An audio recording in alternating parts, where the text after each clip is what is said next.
Olá pessoal, tudo bem? Então, dando sequência ao nosso conteúdo, hoje a gente vai falar um pouquinho mais sobre os juros compostos. Então, na nossa última aula, ao final da nossa última aula, eu já dei uma introduçãozinha ali sobre os juros compostos, comparando com os juros simples. Então, hoje a gente vai aprofundar um pouquinho mais, falar sobre as fórmulas, a principal fórmula dos juros compostos. Então, a gente já viu na nossa última aula o que são juros, que é a remuneração pelo capital aplicado ou o valor pago por você estar emprestando o dinheiro. Então, é o custo do dinheiro. Então, o juros simples, ele se aplica, ele incide apenas sobre os juros, sobre o capital inicial. Ele sempre vai ser calculado com base no capital inicial. Então, não se cobram juros sobre os juros gerados em períodos anteriores. Já nos juros compostos, o juros se incide também sobre os juros calculado, os juros acumulado no período anterior. Então, por isso que ele é composto, ele é juros sobre juros. Então, é isso que normalmente se fala, popularmente se fala que juros compostos são juros sobre juros. Então, o que são os juros compostos? Os juros compostos ocorrem quando os juros incidem sobre o saldo acumulado, o montante, gerando juros sobre juros periodicamente. Então, é isso que é os juros compostos. Quando os juros do mês seguinte leva em consideração, é calculado com base nos juros acumulados no período anterior. Então, a característica principal é que o juro gerado em determinada data é adicionado ao principal e serve de base para o cálculo dos juros do período posterior. A diferença entre esses juros e os juros simples, então, é essa. Nos juros compostos, não há incidência dos juros, há incidência dos juros não somente sobre o principal, mas também sobre os valores dos juros acumulados em outros períodos, enquanto nos juros simples a incidência dos juros é apenas sobre o principal. Então essa é a principal diferença, é a diferença entre os juros simples e os juros compostos que a gente viu na prática ali, na aula passada, um exemplo dessa comparação. Então, qual que é a fórmula dos juros compostos? Então, o montante, a fórmula do montante, a fórmula do valor futuro nos juros compostos é a que está apresentada aí no exercício. Então, o montante pode ser obtido pela multiplicação do capital inicial pelo fator de crescimento compostos dos juros. Então, o que está ali entre parênteses e elevado a n é esse fator de crescimento dos juros compostos.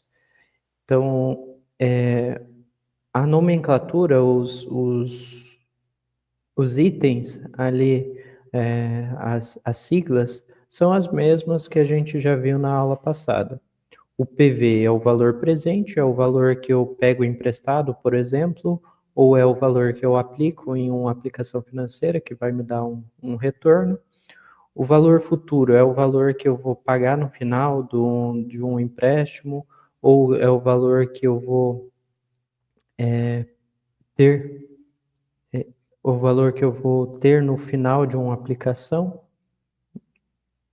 A taxa de juros é expressa pelo I, em porcentagem ou valor unitário, e o N é o número de períodos, é o número de tempo. Então, 1 mês, 2 meses, 3 meses. Da mesma forma que nos juros simples, aqui nos juros compostos, a taxa tem que ser expressa na mesma unidade de medida que o tempo. Então, se eu tiver uma taxa mensal, o tempo tem que estar expresso em meses. Se eu tenho uma taxa anual, o tempo tem que estar expresso em anos, e assim por diante. Então, vamos lá para um exemplo. Vamos dizer que eu fiz uma aplicação de 100 mil e essa aplicação me dá um retorno de 2% ao mês. Então, ao final do primeiro mês, eu vou ter um juros, eu vou ganhar um juros de R$ 2.000. Então, apliquei no começo do mês 100 mil, no final do mês eu vou ter 102 mil. No final do mês 2, eu vou ter os 102 mil mais uns juros de 2.040 e não apenas de 2.000 como foi no primeiro mês. Esses R$ 40 que eu ganhei a mais é justamente os juros sobre os juros que acumulou no período anterior. Então, no mês 2, eu vou ganhar 2.040. No mês 1, 2.000. No mês 2, 2.040.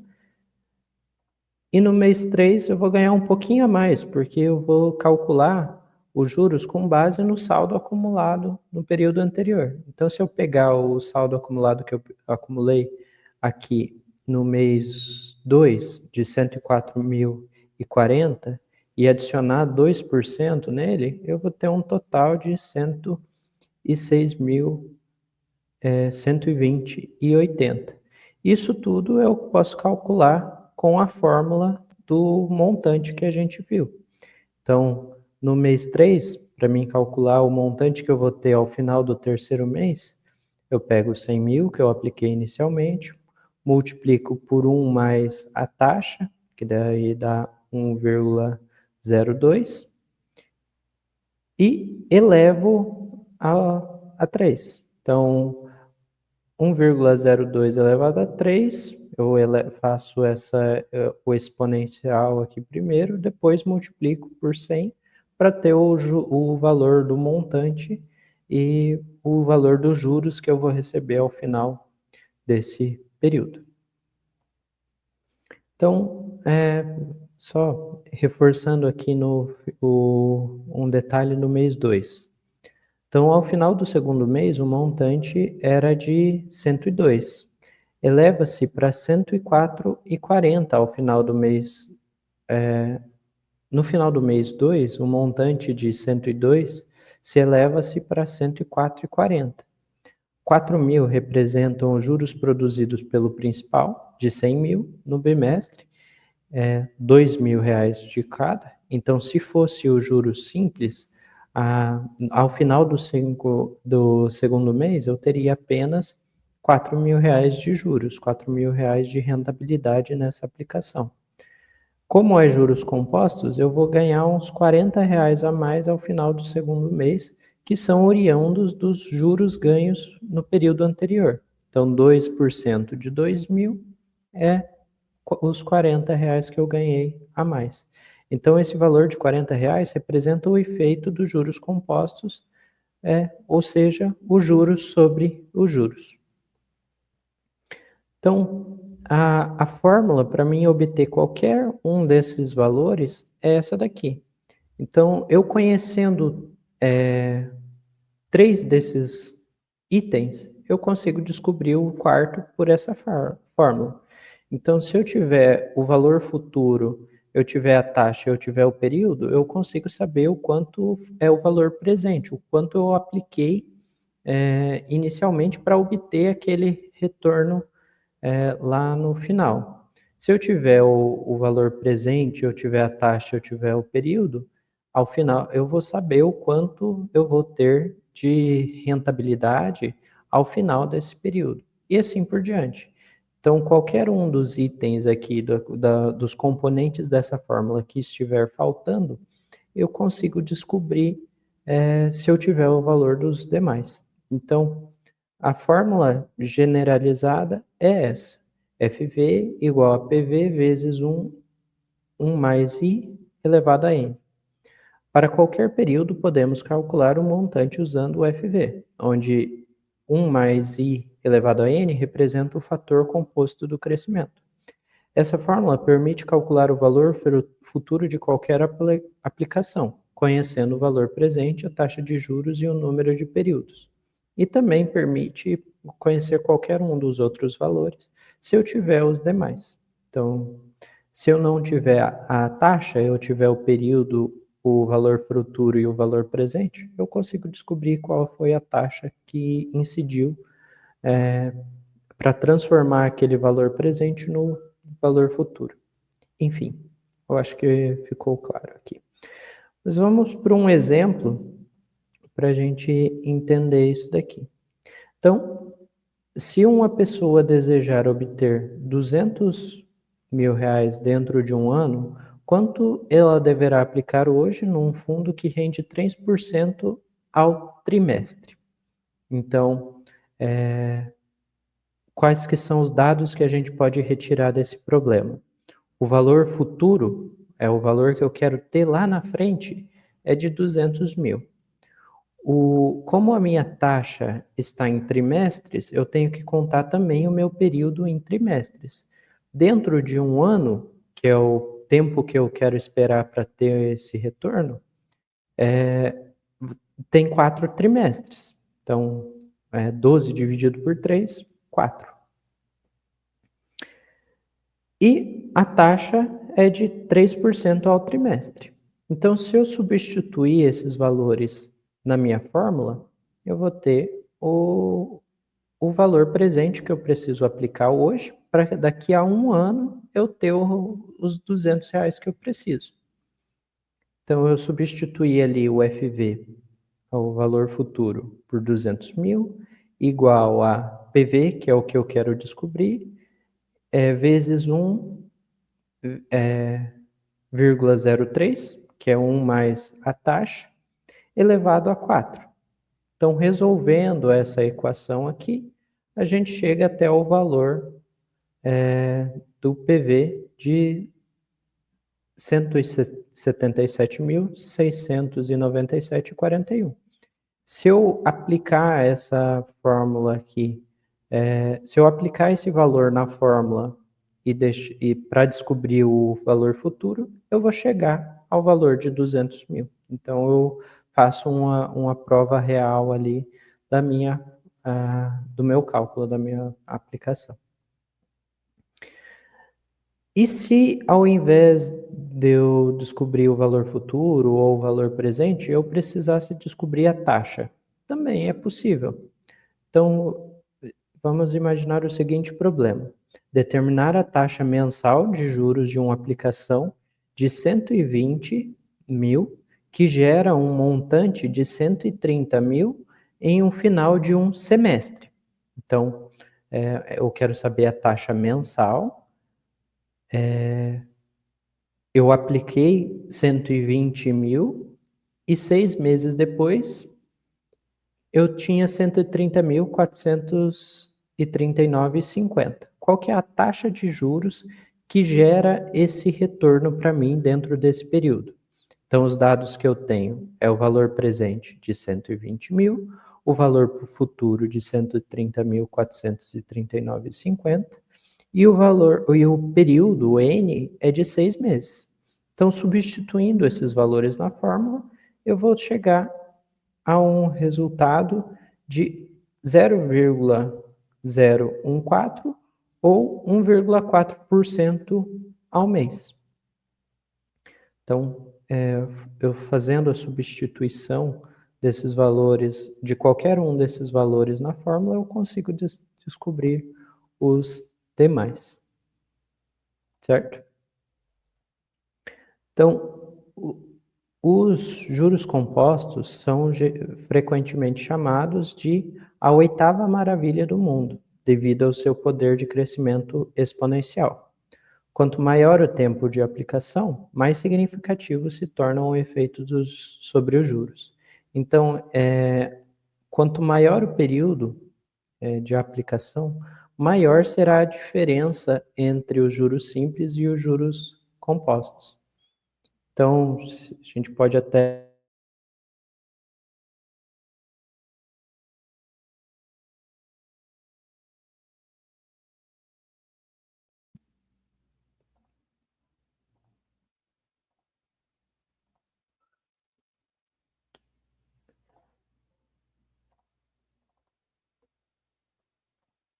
Então vamos imaginar que nós façamos uma aplicação, um PV de R$ 100.000 a uma taxa de juros de 2% ao mês. Depois de 24 meses, quanto que a gente teria? O N é 24 meses.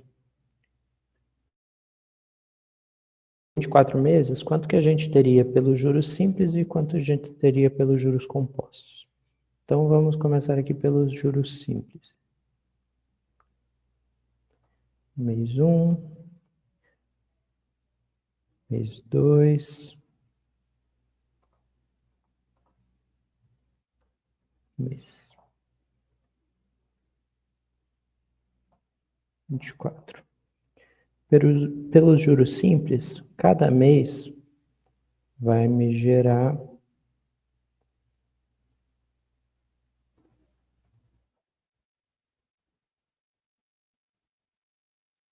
2.000 de juros.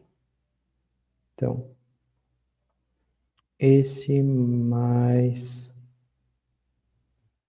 2.000.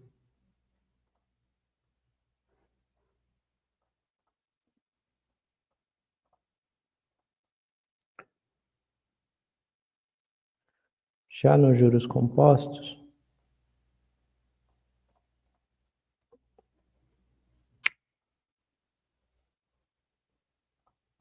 o valor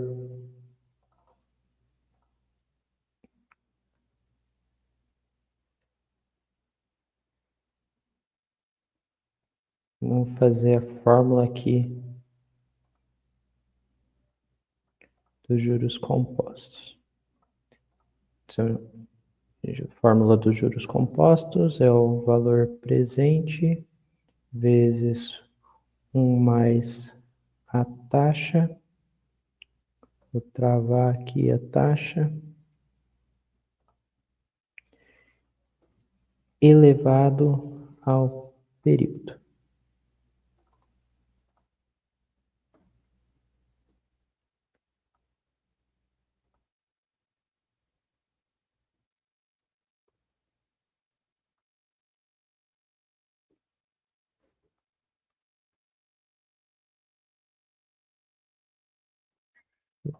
Aqui também o PV.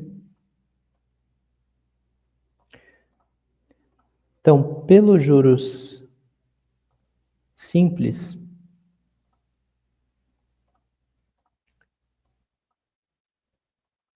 pelos juros simples, ao final de 24 meses, eu teria um total de 148.000. Então, apliquei 100.000 no mês 1, no final de 2 anos, eu vou ter um total de 148.000.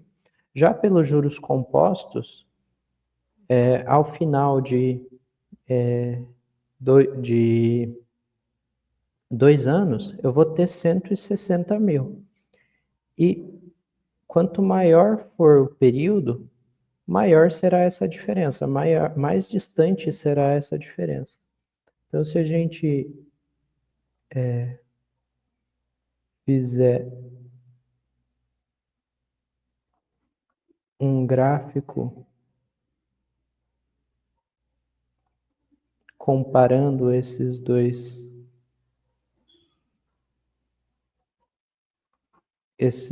valores, a gente vai ter uma noção dessa diferença.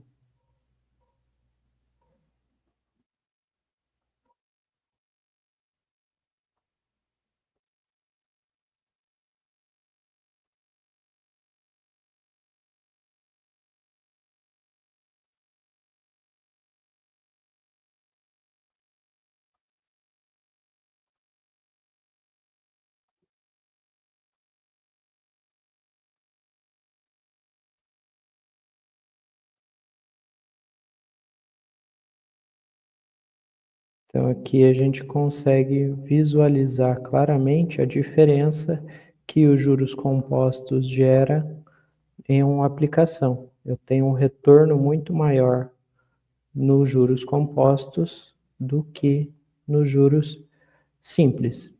E a gente observa também por que os juros simples são chamados de juro linear. Ele gera um aumento linear no montante, enquanto nos juros compostos o efeito é exponencial. Então, quanto mais passa o tempo, maior vai ser a diferença entre uma aplicação e outra. Uma aplicação no juros simples e uma aplicação nos juros compostos. Certo? Então, quais que são os pontos-chave sobre os juros compostos? A fórmula principal é a que foi apresentada algumas vezes durante essa aula. A fórmula é FV, o valor futuro, igual ao valor presente, vezes 1 mais I elevado a N. Essa fórmula permite calcular qualquer variável quando as outras são conhecidas. Quanto maior o período de aplicação, maior será o impacto dos juros compostos no resultado final. Então, quais são as aplicações práticas do conhecimento sobre os juros compostos? Ele é essencial para o cálculo de investimentos, financiamentos, aposentadoria e qualquer operação financeira de longo prazo. Então, qual que é a importância de saber esse efeito dos juros compostos? Os juros compostos, ele pode ser tanto uma bênção como uma maldição. Se você tem uma dívida e o cálculo dos juros compostos, esses juros só vão aumentar e vão aumentar de forma exponencial. Só que se você fizer aplicações, quanto mais cedo você fizer essa aplicação, maior vai ser o resultado lá no longo prazo. Então, é importante saber esse fato dos juros compostos para que vocês já comecem a pensar na utilidade de fazer aplicações desde cedo, de economizar, de fazer investimentos desde cedo, porque assim vocês vão estar colocando os juros compostos ao seu favor e não contra você, certo? Então, espero que vocês tenham tirado proveito da aula de hoje, espero que tenha ficado claro, peço que vocês olhem os materiais, tem uma apostila disponível para vocês no Moodle, vou estar disponibilizando esses slides, então complementem os estudos das videoaulas aqui com leituras, fiquem à vontade para pesquisar outros vídeos, assim vocês vão ter um aproveitamento melhor desse conteúdo. Então, espero vocês na nossa próxima aula e tenham bons estudos. Tchau, tchau.